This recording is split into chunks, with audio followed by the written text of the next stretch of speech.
Good morning or afternoon, depending on where you are. Thank you so much for joining today, our webinar. So I'm Ashley Crowder, the co-founder of Ventana. We are a 3D orchestration platform to help automate and manage your 3D content everywhere it needs to go. And I'm here today with Krista Bemis, Managing Director from Documuto. Thank you so much for joining us.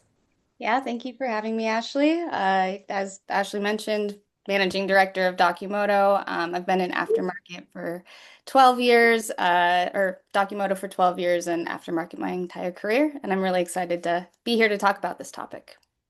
Awesome. Well, yeah, thanks so much for joining us. It's been great working with you over the years. And today we are talking about CAD to aftermarket, fixing the parts identification problem, which we all know can be a nightmare. What we're here to talk about is some best practices that we've seen work well, and where we see some of those gaps.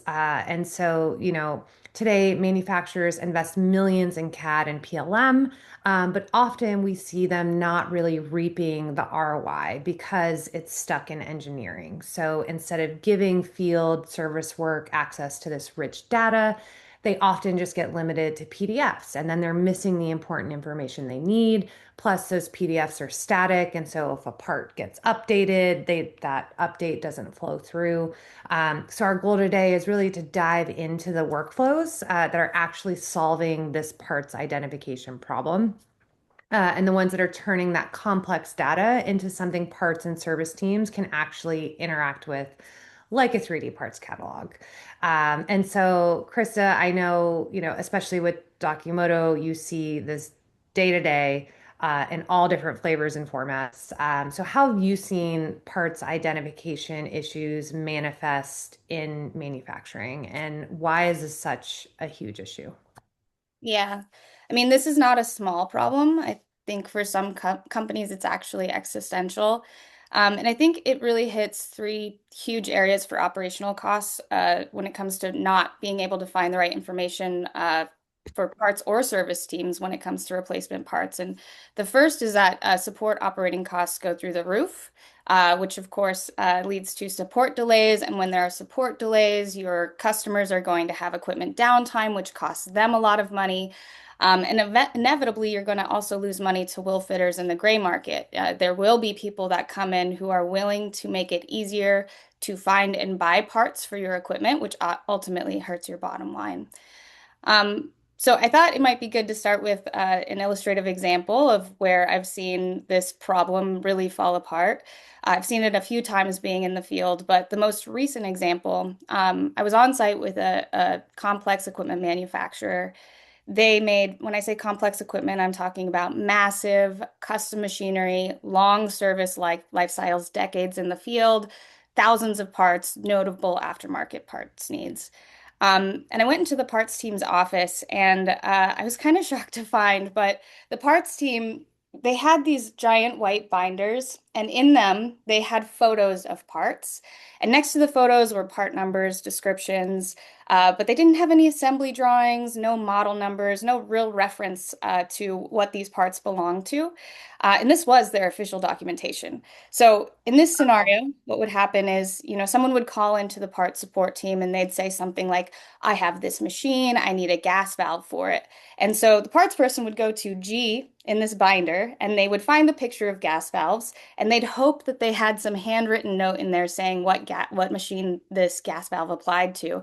And if it didn't, they went through this convoluted process of, exchanging pictures of the component that the customer had on site. They would be asking other parts people, hey, do you know what gas valve goes to this machine? And then it would go to engineering. And there was this massive reliance on engineering to actually provide information to the part supports people just to fulfill replacement parts orders. Um, and from what I observed and what they shared, these calls were taking 20 plus minutes, often 60 plus minutes, multiple phone calls, multiple emails. And obviously, with this scenario where the data was so hard to access, these people were highly trained. They took years to train, and they were relying like purely on experience and tribal knowledge. Um, And they weren't even really acting as salespeople, right? They weren't there to generate more aftermarket revenue. They were acting as band-aids, kind of like search engines for what was effectively a very massive lack of data. And to me, the kicker was, and surprising thing was, when I asked them, they did have CAD. They had drawings. They just didn't have a way to turn that into data that was usable for the aftermarket. And so I think that's what we're here to talk about today is that people need visual structures, they need to see assemblies, they need to be able to explode components, see the relationship between things, ultimately to be able to effectively service their equipment and find the right parts to order. Yeah, exactly. And besides the time of that taking, I mean, you're also have to account for the time those engineers are getting pulled away from their regular jobs that are innovating product and having to just, switch tasks and the time, on that team too. So, what really stands out to me in this example is like the amount of human effort across the business. And from the CAD side, we often hear that, like, yes, the data is here, but it breaks down because CAD is in complex file formats where you need a specific type of program to open and see it. You also end up having engineering maybe be concerned about security and sharing that. So, like, what does a setup actually do to support teams and budgets over time? If all this can be overcome, if we can figure out how to get that CAD, what are the benefits that you're seeing? Yeah, I mean, well, speaking of the cost, I think for the manufacturer, I think there are many hits to the budget, right? They're going to have outdated PDFs floating around, really high support call volumes. As you mentioned, their support and tech pubs teams are going to be overwhelmed and underfunded, and that ultimately leads to things like inaccurate parts orders, returns, downtime, and a poor customer experience. So I think, what that eventually leads people to do is find, will fitters that are going to find similar parts at a lower price. And that affects things like revenue, quality control, and warranties. So the key is, having an interactive parts catalog is not really a luxury anymore or a nice to have. It's the baseline and absolute expectation for aftermarket support is to take that CAD information, whatever files you have, and convert it into something that's interactive so your users can identify and order the right replacement parts from you as a manufacturer so it stops hitting that bottom line. Right, right. And so to pivot, just happy to show, I don't know how many people on this call are familiar with CAD and what we're talking about, but I pulled up some examples. So here is like a typical, step file that can come from a variety of different CAD programs. And you can see I have, all the parts information here. So of course, I chose the tiniest part. So as I chose, 1347-21, I'm grabbing the propellers, right? I can see that. And so um, all of this rich data exists within these CAD files, and it's being able to make it accessible, whether that's in an interactive 3D experience like this, or just being able to extract that data at least step one and to make it available even in like a 2D format to clients. But this is really what we're talking about. And so if you have this, we also can understand all of the assemblies and sub-assemblies and how they relate to each other, which I know is super important also when you're looking at aftermarket parts and how you're trying to replace something like this little dinghy here. And so what what are some of the common pitfalls? I mean, obviously this data is so rich, we know it's there. Krista, like what are some of the pitfalls that you see when people try to start using this data across their business? Yeah, I mean, clearly, you can't just give parts and service teams and your dealers access to the raw CAD data. There's cost, complexity, a lot of training. It would be insane to try to do that. So I think you mentioned this, but CAD files really just end up locked in PLM and local drives. PLM is built for for engineers by engineers. It's for design and simulation. It's not for parts identification. And even when you look at the CAD itself, there's often a lack of integrity and structure, right? There's no consistent naming, metadata, hierarchy rules. So a lot of folks can't even use that data because the quality of data itself makes it unusable. So the transition from engineering to tech pubs is that CAD ends up being exported as flat images, PDFs, one-off 3D files. Assemblies become pictures that don't maintain that assembly structure and relationship between assemblies. And when this is happening, often the BOMs or parts lists are actually coming from the model itself. And those BOMs or part level details coming from a model, it contain non-sellable and serviceable parts. Yeah, that makes total sense. And so what are successful organizations doing differently? How do we solve this?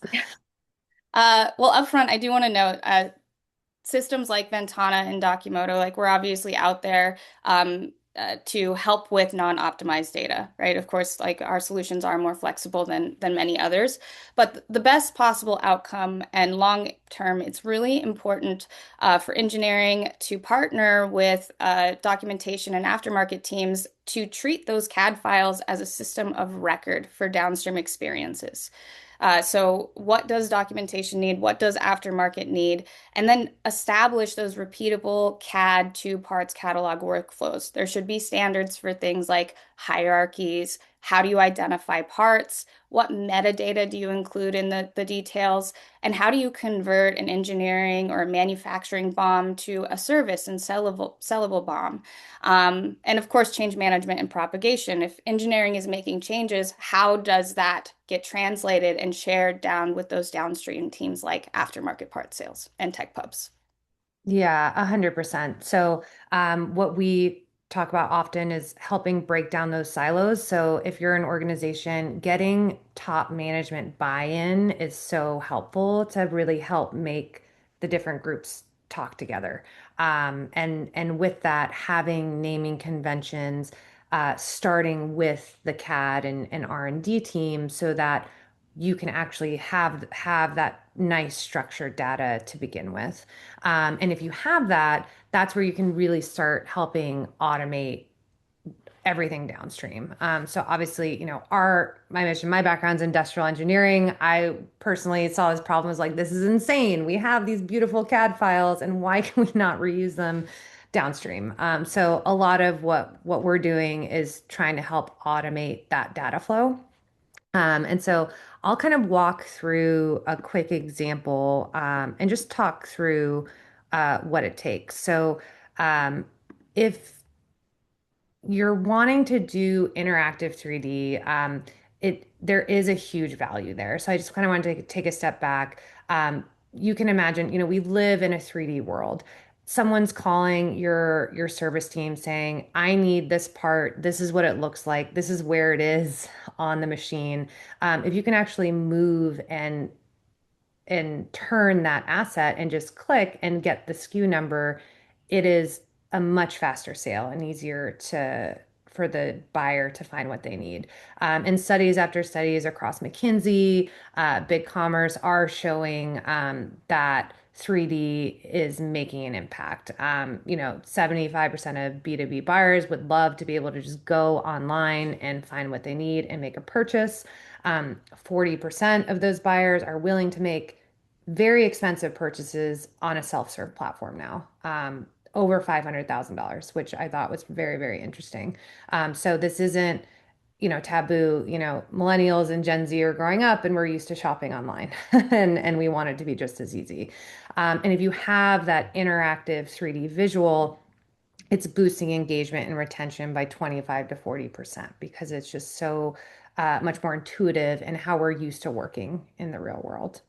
Um, and so, what is really required to do this? So, depending on your organization, you might have Siemens, Autodesk, Dassault. Your CAD data might come from across various platforms.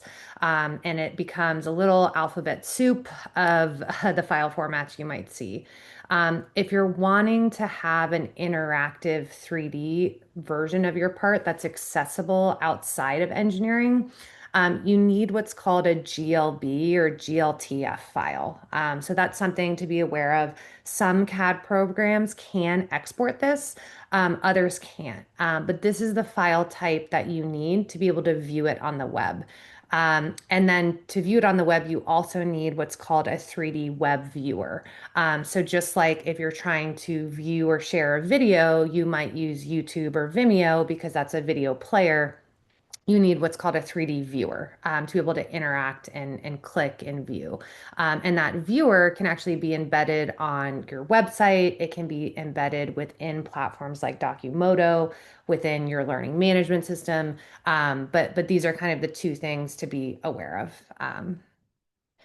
And so with that, I'll kind of pop over quickly to an example. Um, so this is a step file that we uploaded, converted to a GLB asset.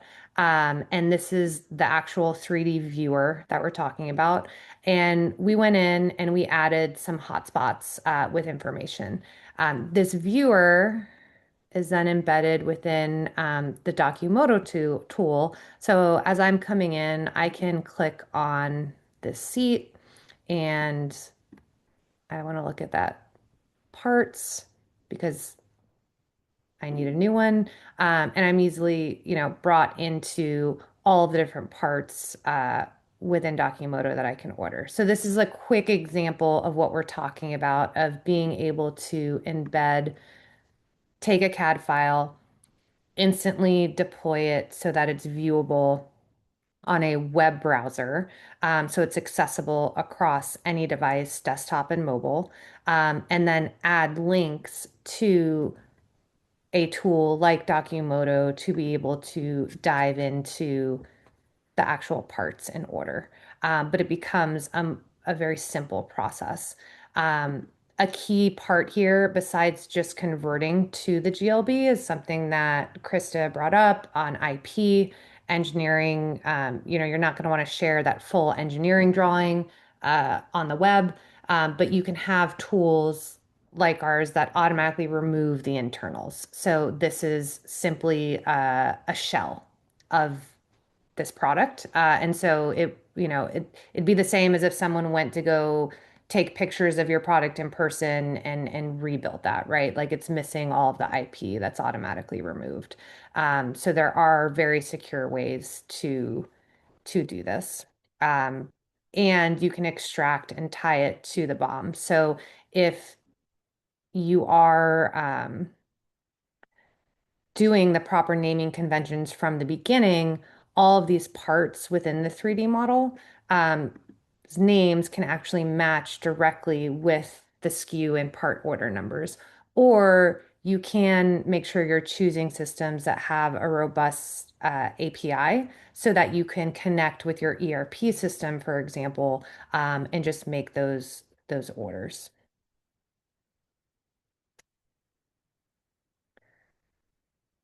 So I'm going to stop sharing for a moment. Um, so one example of how you can take any of those CADs and directly deploy within Documodo. So Krista, like whether you do full 3D or you're extrapolating that data from CAD for 2D directions, this is rich data that can really be used across the company, not just for interactive parts catalogs. So if you're taking the time, we know it's an investment to be able to set up those proper naming structures, connect the different silos within the organizations. Where else can this data be used? Where have you seen companies leverage this? Yeah. So the key is to have an interactive parts catalog, but to plug that into a centralized publishing and aftermarket platform. What the parts catalog become is your kind of hub for your parts information, your gold source of truth for aftermarket parts information. And you need that parts catalog solution to be interoperable. You need to be able to link or embed your parts catalog data into any customer facing or support system. If you already have a customer portal, Maybe you have inspection tools, an install-based monitoring platform, e-commerce solution, your parts catalog solution, and all of that rich data needs to be able to plug in there. So, like for example, our platform, Documotto, we are an interactive parts catalog solution, which means we use that structured data to both create 2D and 3D interactive parts catalogs. So, whatever data manufacturers have to represent their machines, assemblies, parts, of course, using the CAD is critical, but no matter what, manufacturers are going to get PDFs from component suppliers. They might get spreadsheets, PNGs from suppliers. You should have a tool that's able to take all of those different formats, convert it, and distribute that data. And you should be able to do it yourself. So whether you can do it manually or in an automated fashion, you need tools where you can actually maintain your parts list, maintain your part data, and make sure it's accurate and distributed to the right people. And once you have that foundation of you've loaded all your parts lists and therefore you have this database of parts, then you can start really enriching it with information from other silos, right? It's now accurate, it's searchable, so you can add things like photos, weights, and dimensions for shipping. You can pull pricing and availability from your ERP system, so you can communicate that information to your various channels. Um, and in an ideal world, that part information also exists in a relational database, which makes it much, much easier for your tech pubs team and aftermarket sales to maintain. So, what I mean by that is you might have one part, and that part could belong to 1,000 assemblies across 100 different machines. Well, your solution, your gold source of truth, you should be able to update that part once, add a photo, change the name, make it obsolete, and that update should reflect everywhere.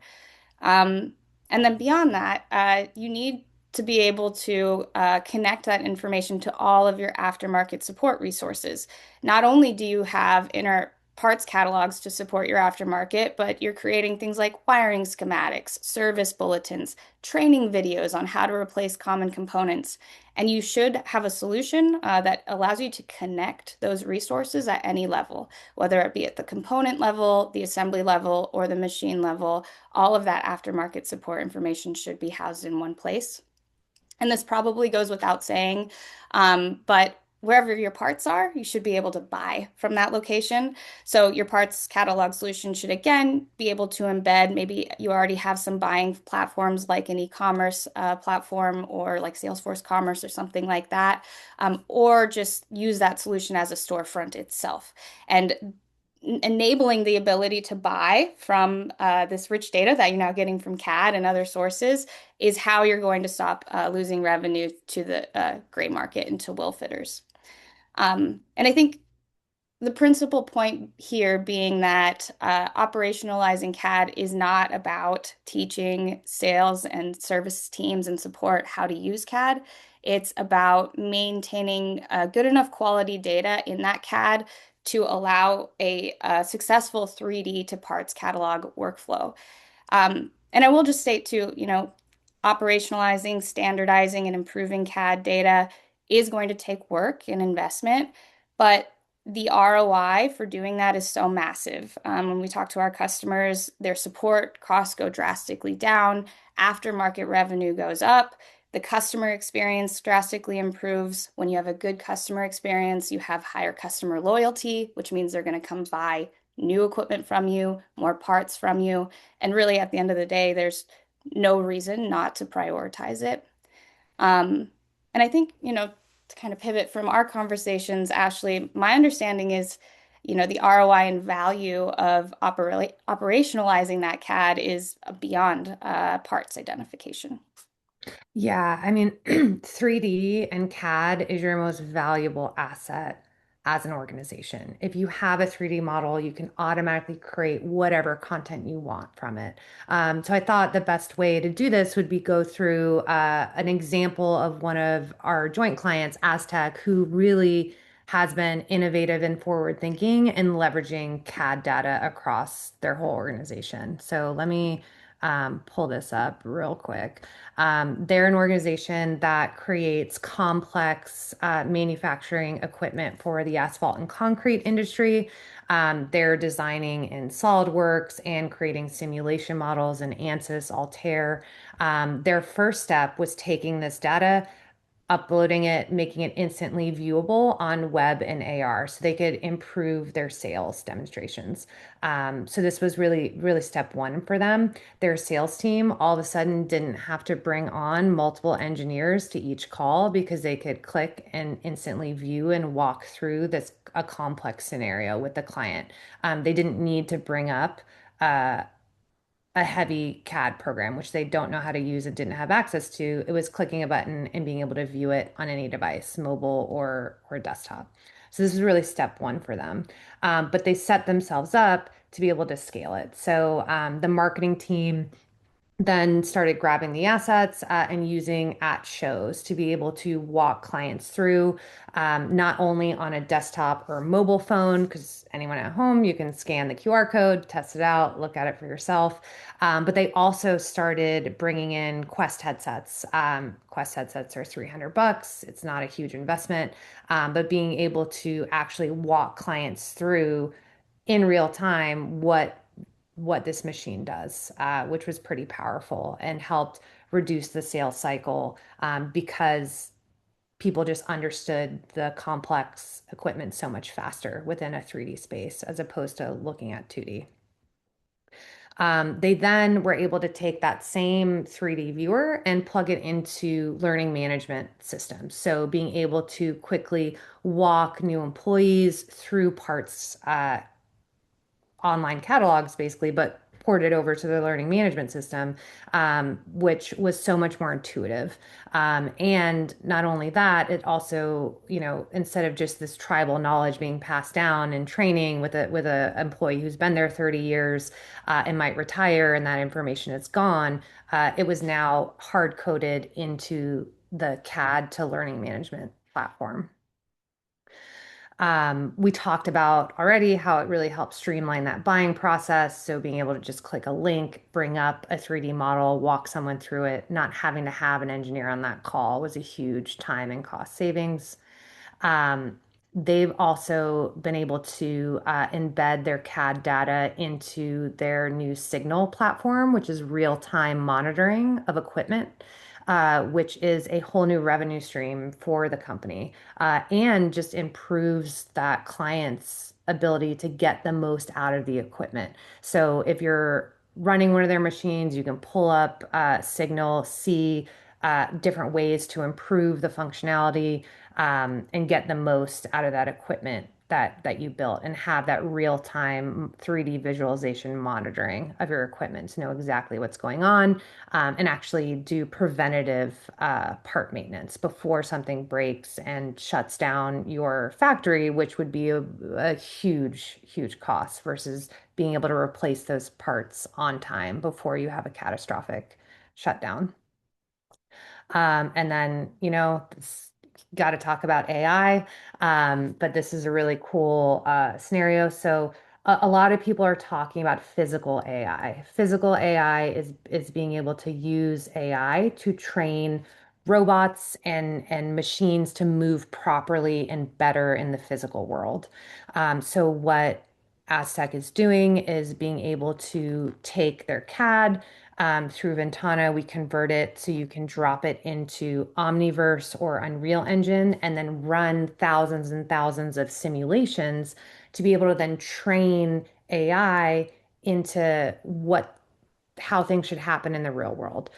So in doing this, they've been able to get up to 90% faster development cycles because they can run thousands or millions of scenarios in this virtual world to then decide and make changes on how they're actually going to manufacture this part.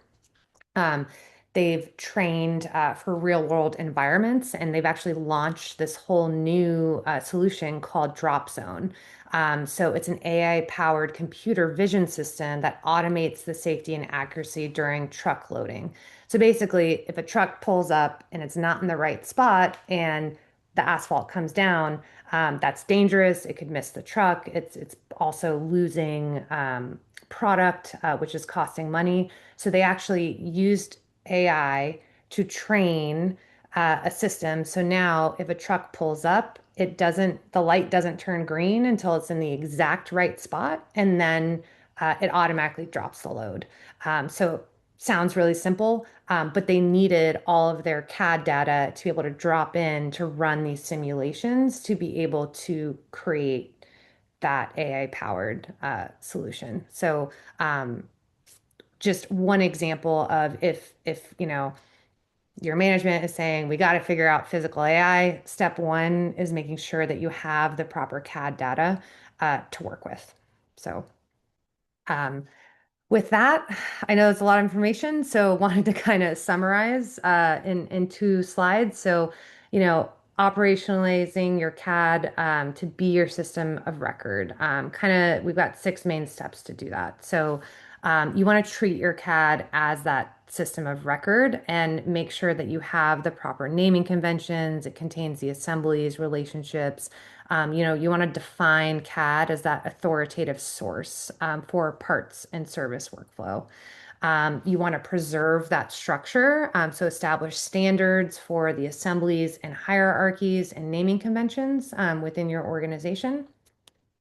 And enable a visual tool in some way that you can get that 3D to the services and other different organization or different silos in your organization, not just engineering. And again, that doesn't mean training them in how to use SolidWorks.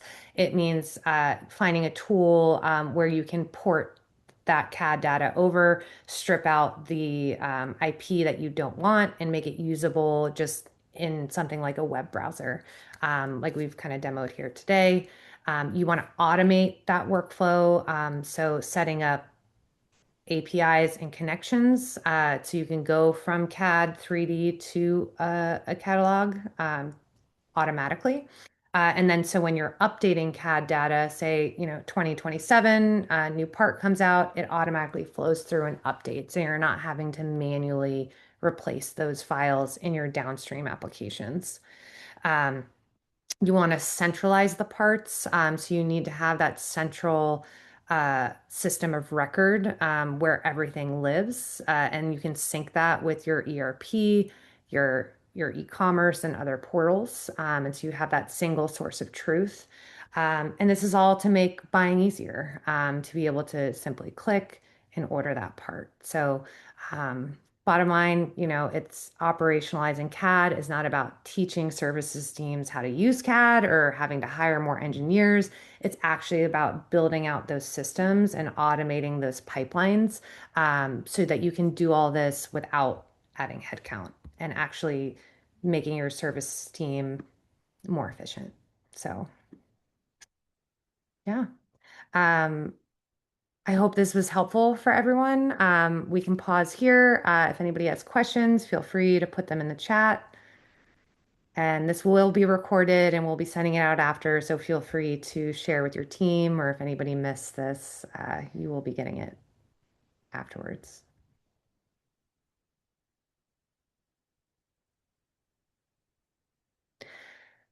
Well, it looks like we answered all the questions. I don't see any, but great. Well, Krista, oh, we got a question from Jerry. You raised your hand. I think you need to type the question in the chat.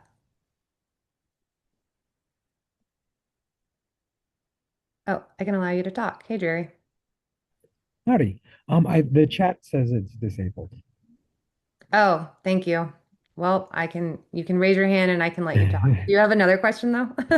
Oh no, this was very informative, and I just wanted to express that, and I just hope the other team members from my organization were on today. Just the only question I have is, you're partnering with Document, or are you working hand in hand? Is your application going to become like the central 3D application within Documento in the future, or will it be an additional application? Yeah, so Yeah. we're a separate company. So we end up being like the 3D asset management platform for an organization. So one end use case is something like Documoto, but then we also help leverage it across e-com sites, physical AI, kind of all those different use cases that I mentioned with Aztec. So for Aztec, we're their like 3D asset management platform, helping convert and publish 3D to all these different end use cases. And Documoto, is one of those. Yeah, and same thing on the Documoto side, Jerry. So Ventana is one of our 3D partners, but we also have other 3D partners, depending on what our customers are using. So similar cases, Ashley. All right, excellent. Thank you very much. Thanks, Jerry.